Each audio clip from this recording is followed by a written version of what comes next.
ဒီနေ့ကျွန်တော်တို့ရေငုပ်ပြီးတော့လိုက်ပြည့်တဲ့ငါးတွေပေါ့နော်ကျွန်တော်တို့တစ်ချက်ပြမယ်နော်ဒီငါးကြတော့ကျွန်တော်တို့ထိုင်းလို့တော့ပလာကဆုပ်လို့ခေါ်တယ်နော်ဒီမြန်မာနိုင်ငံမှာတော့ဘယ်လိုခေါ်လဲမသိဘူး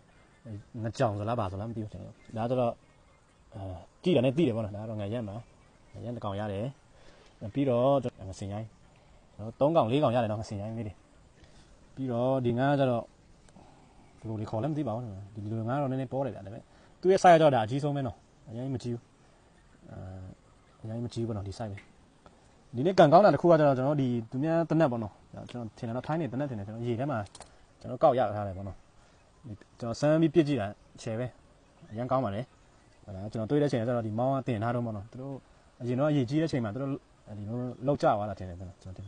ရေလည်းတအားတန်တယ်ဆိုတော့လေဒါတော့ကျွန်တော်တုံးနေကြကျွန်တော်ချစ်မွေးလေးပေါ့နော်ဝယ်လာတာ2နှစ်လောက်ရှိပြီ